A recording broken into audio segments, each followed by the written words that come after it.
Hello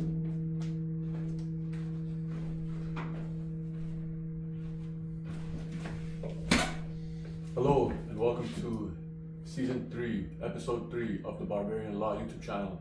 My name is Kareem Ashkur and I'm the managing partner of Barbarian Law. And today I want to discuss something that is very near and dear to my heart. And this is the first time and probably the only time I've had my heart broken. That's when Kawhi Leonard left the Raptors. So as a Raptors fan, we went through many bad seasons and eventually we won a championship in 2019 and we had such a good team, we thought we could run it back and win the next year too.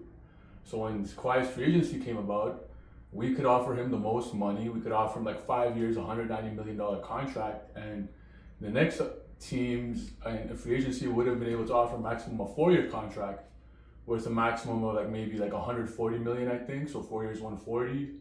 So the difference was $50 million.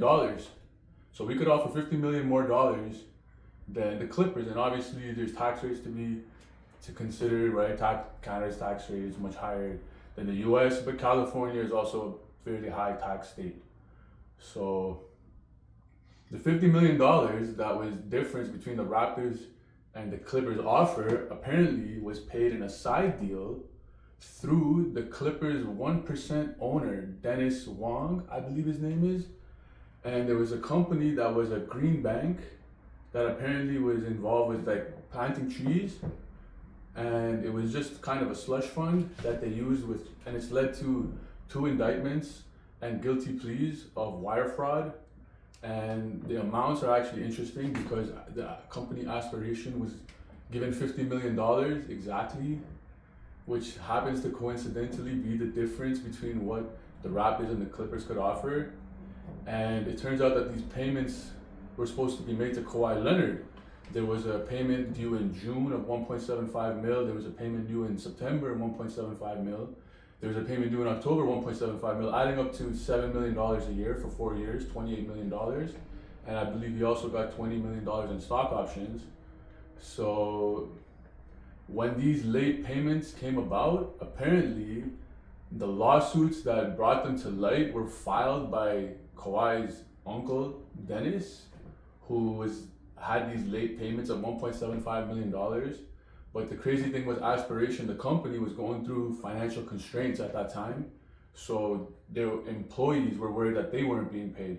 There was other celebrities that had endorsements too that weren't being paid either.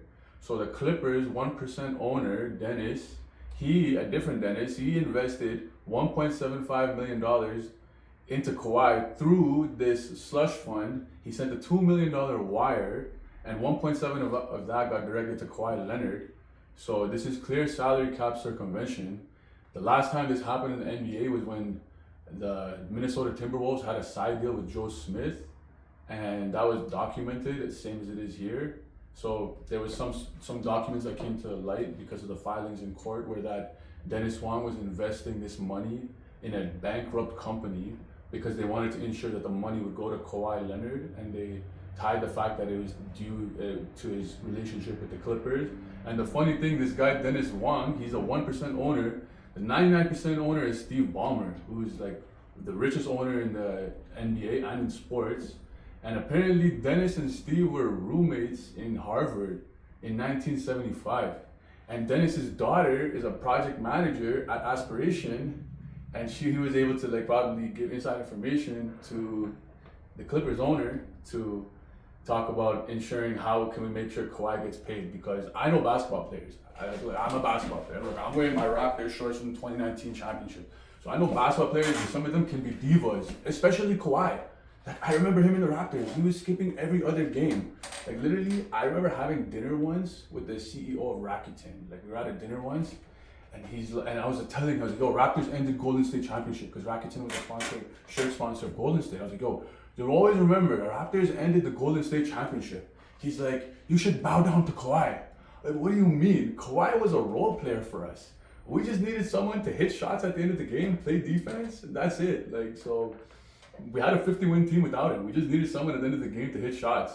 So yes, did he play like Michael Jordan? Yes. So yes, am I still salty that Kawhi left the Raptors? Yes. Now I'm even more salty. Now at this point, why would you go to the Clippers? At least go to the Lakers.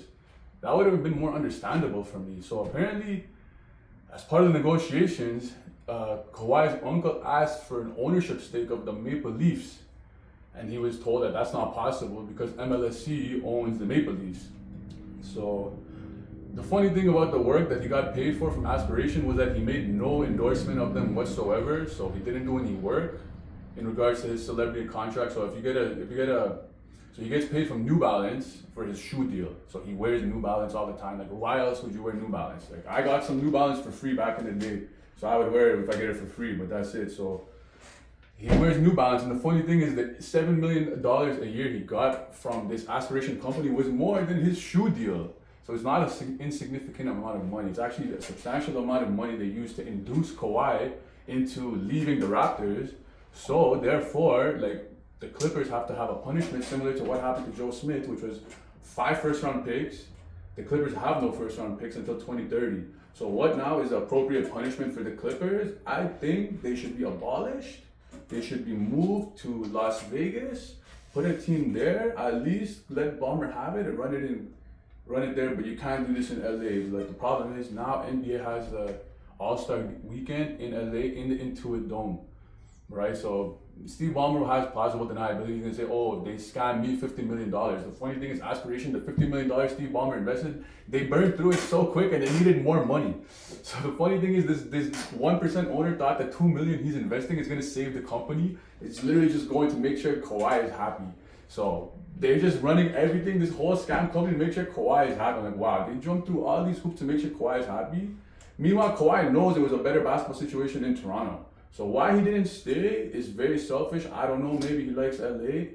I went to LA for 2 weeks. I can say I didn't like it that much. So Kawhi, why didn't you stay in Toronto? But you left, so fuck it. Anyways, abolish the Clippers.